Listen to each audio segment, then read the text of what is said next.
This video contains spoilers for all of Silksong. Okay, so you're making an open world game. Now you have to put rewards inside your game to make it interesting to explore.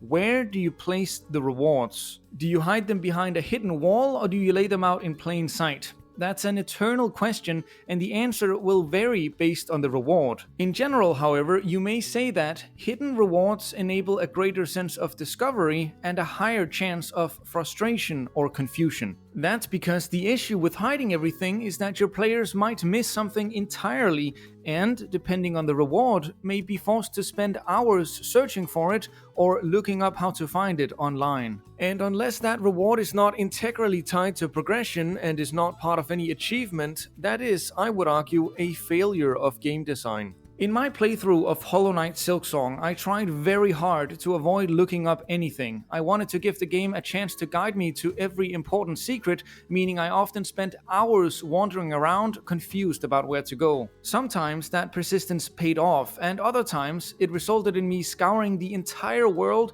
just to unlock a new movement ability and having to do it all over again. And in a few rare instances, even that didn't work. In this video, I want to go through every achievement-related reward that I had to look up when playing Silksong. I'm doing this in an attempt to uncover why these rewards were hard for me and others to locate, and how you might change the game to help guide the player to their locations, to save all of us from that soul-crushing trip to the wiki. And so I ask the question, does Silksong fail to guide the player? Let's find out.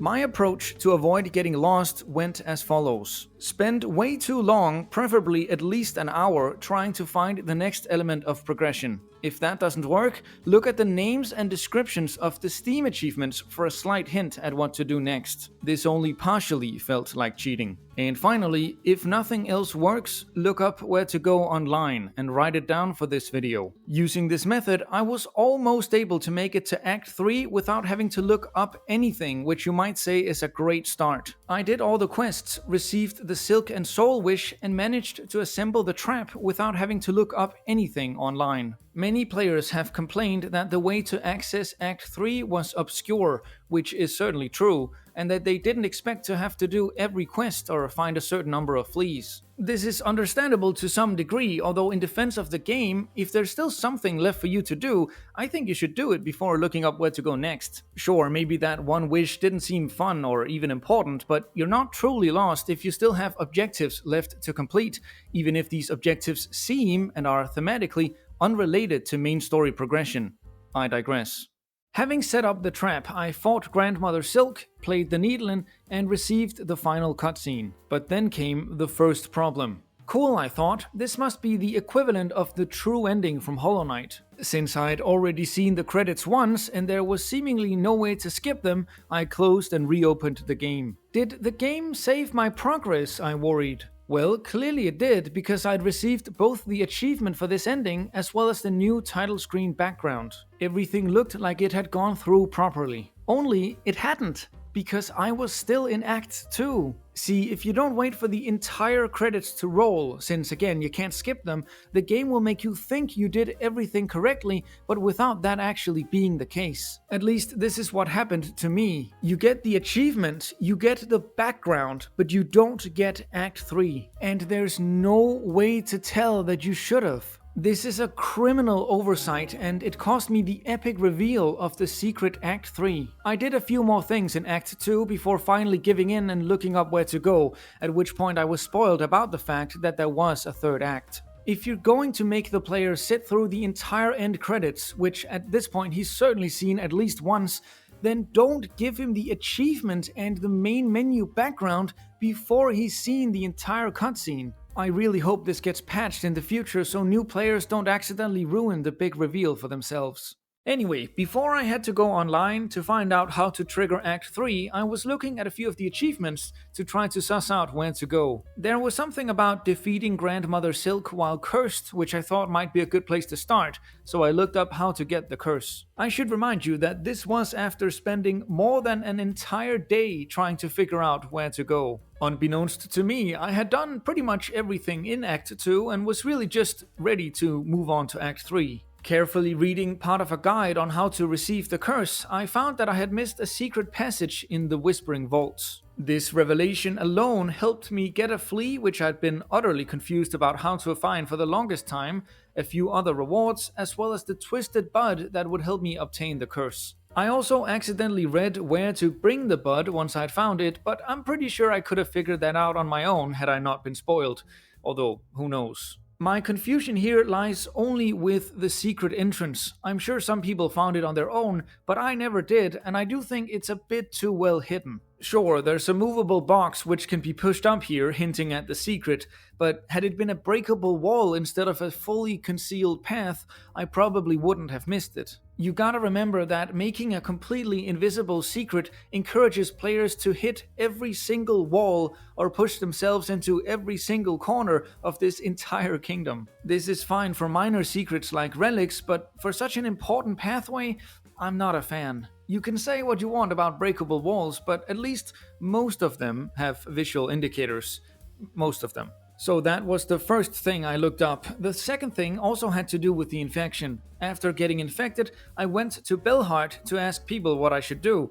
That I figured out by myself. They pointed me towards the Bell Hermit, but since I'd already taken his soul to prepare for the trap, he was no longer here, and so I couldn't ask him about what to do next. I kept asking around, but couldn't find anyone to help me, and so I was at a complete loss about where to go. Not willing to venture around the entire world again just to alleviate what was clearly a developer oversight, I looked up where the surgeon was hiding. At that point, I did recall her saying something like, "Bring me a gross specimen," when knocking on her door earlier, but that was dozens of hours ago and I had totally forgotten. How would you fix this issue? Well, maybe Pavo could simply tell you where to go if the Bell Hermit had left before you got infected, instead of pointing you to someone who's no longer there.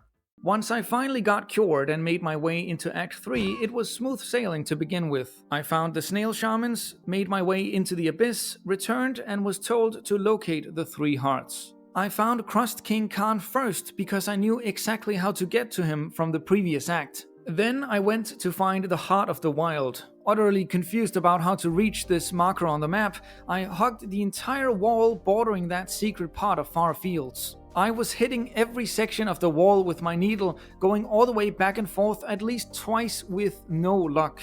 I even went all the way to Greymoor, which allowed me to find the Green Prince, whom, might I add, would have otherwise been near impossible to locate without once again aimlessly circling the entire map. Through my tireless search for the Heart of the Wild, I was actually convinced at first that I had found it, that the Green Prince held the heart. But nope, that was a secret heart, and I was still completely at a loss about how to reach that second part of Far Fields. So how do you do it? Well, you go to Hunter's March, an area entirely separated from the one you're trying to reach, find this statue of Carmelita, who you don't know yet, and use Silksong to ascend into a hidden path in the ceiling. Obviously. Man, this just about did me in. I can't believe you're meant to figure out that this is the route you have to take to find the Heart of the Wild. The only hint you get is that you're trying to claim the Hunter's Heart, which refers to the Hunters of Hunter's March, I assume. But come on, that is so damn vague, it only works in hindsight. At this point, it felt like the game was playing some nasty trick on me. Seriously, how are you meant to find this entrance legitimately without just getting lucky? Especially after, at this point, having scoured the entire world multiple times. Place the map marker where you want the player to go, otherwise you're just teasing.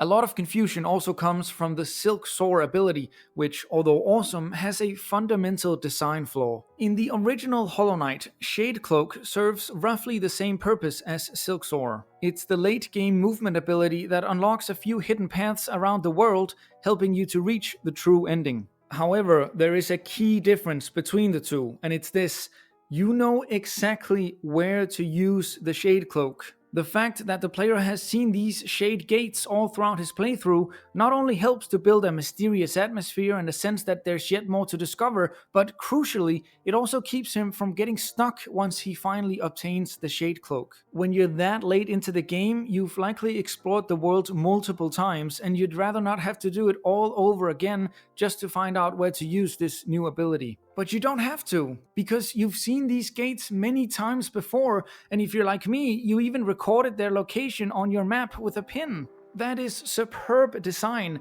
The game really helps you avoid getting stuck. Now you might be able to see why Silksong can be such a confusing ability. Because, well, where do you use it? Do you remember all those ceilings that may or may not have had a secret behind them? No? Well, better go through the entire world again, trying to pass through every ceiling that couldn't be reached before. It's like a special Act 3 edition of hitting every wall to find a secret path, now for ceilings instead of walls. And just to top it all off, you might have already explored the entire Act 3 world and then have to do it again because you hadn't yet found Silksong. Remember, you have to go to the Abyss to find it, which you wouldn't know to do early on a first playthrough. Alright. Nope, nothing there. Nope, nothing there. Nope, nothing there.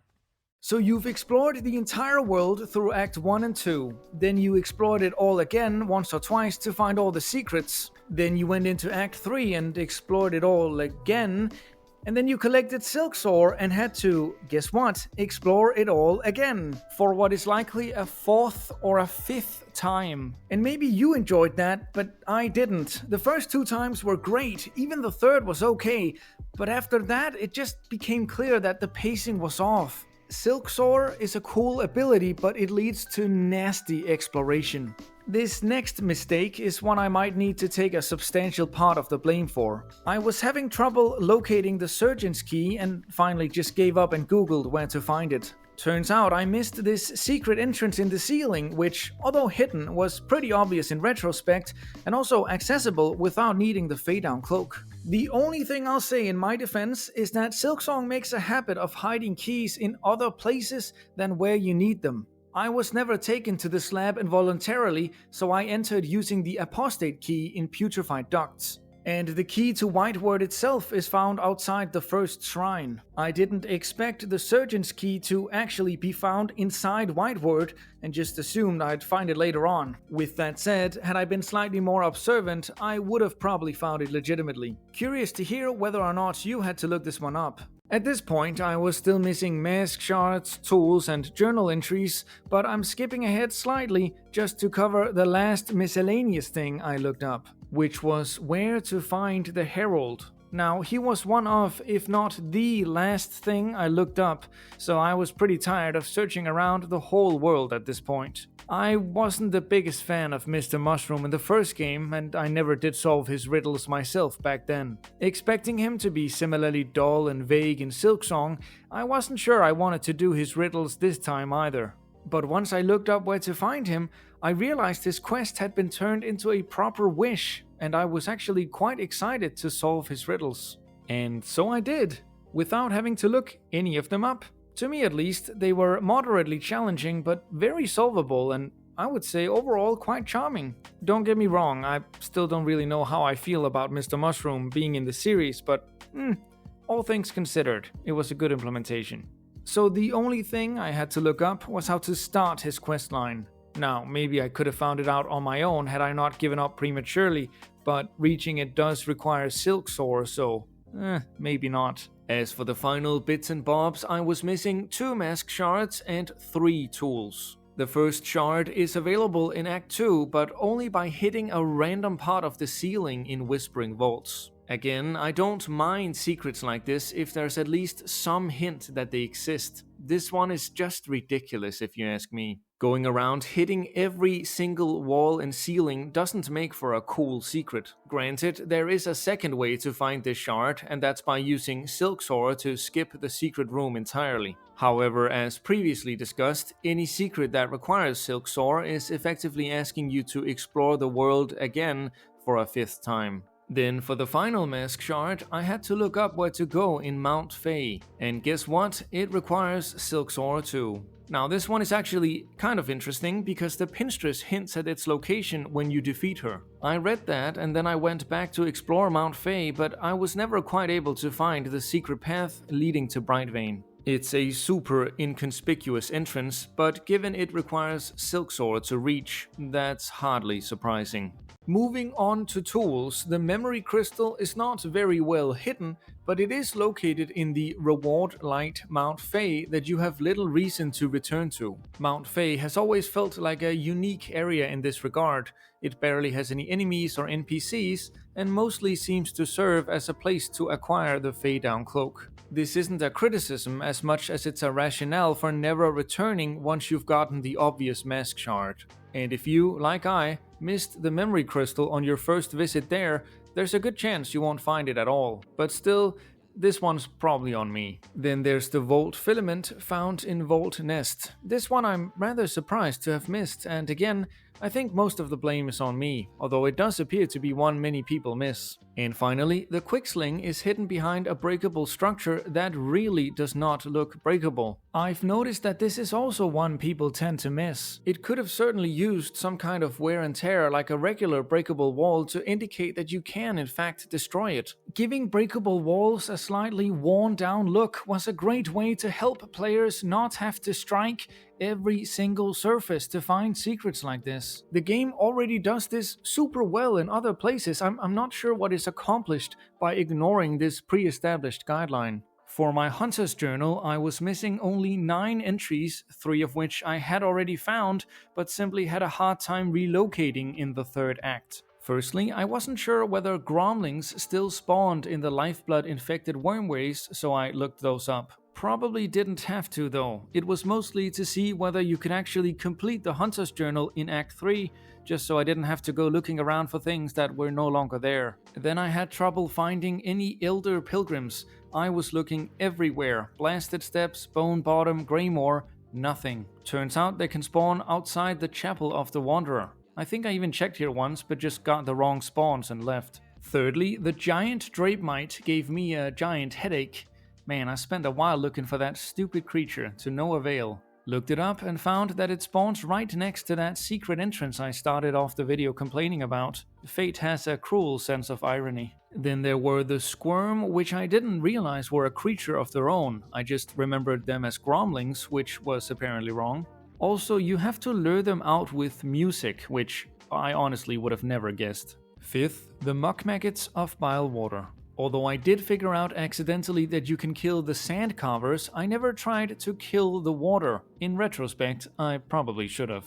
After that, it was Watcher at the Edge. Again, Silksaw problem, and also the problem of having the Silksaw entrance be in a secret alcove that you have already looted. Preposterous. This could have easily been fixed by not making the Watcher a required journal entry and just a really obscure secret encounter. And then lastly, I didn't find the path to the surface myself. Being able to go all the way to the top of the cradle and collecting the pale nails felt very final, and I didn't expect that I had to keep going after clearly finding the reward for this area. So the 3 enemies that lived up here I had to look up how to find as well. Although I suppose if you do Mr. Mushroom's quest first, he does actually lead you here quite naturally.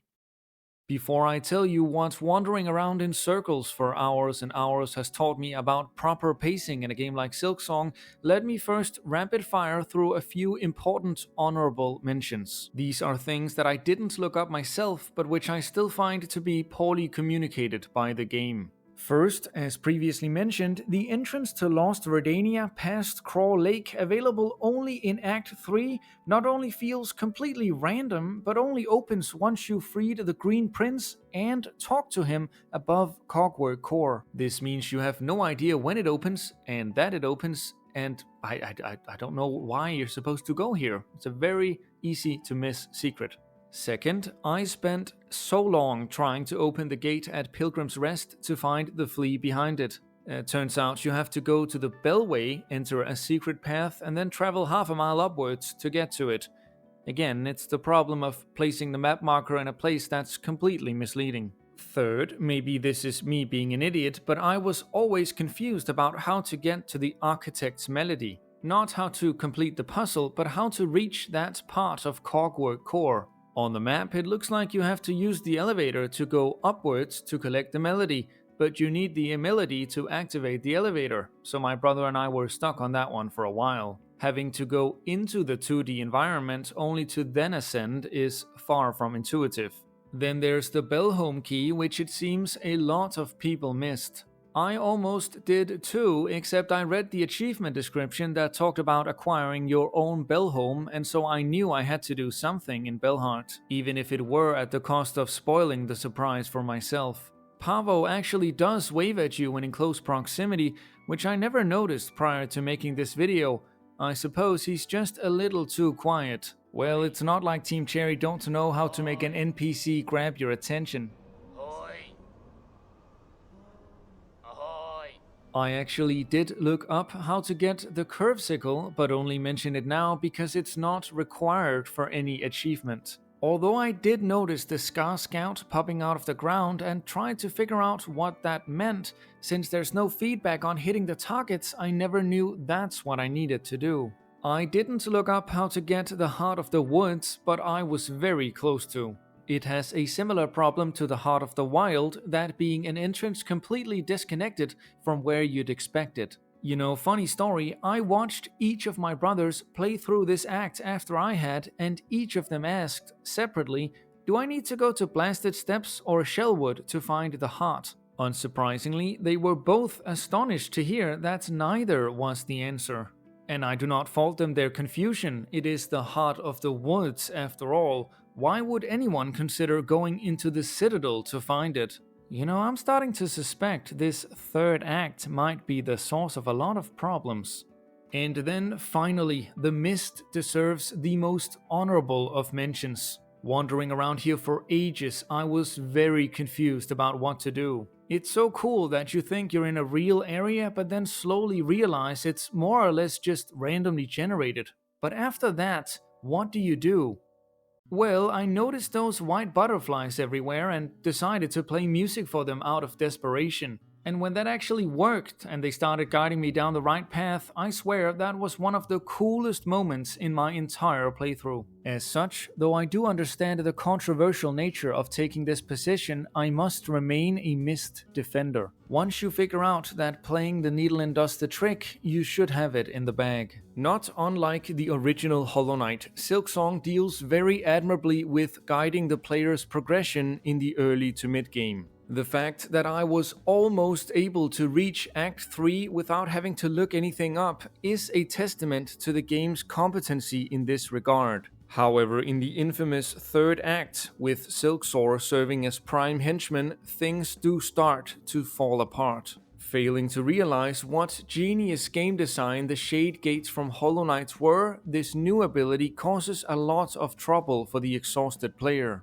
who, by this point, has likely explored the massive kingdom of Farloom one too many times already. In combination with what can at times feel like a rushed final act, the quality of guidance offered to the player starts to rapidly decline towards the end of a full playthrough. Considering the size and scale of Silksong, I think the game does a solid job at guiding the player, especially through Act 1 and even most of Act 2. That being said, it does not go above and beyond to assure a wiki-free experience. As a final point, let me leave you with this. Each time, the player can no longer progress the game by speaking to major NPCs, you're essentially forcing him to re-explore the entire world. And so the question becomes, how many times are you willing to do that?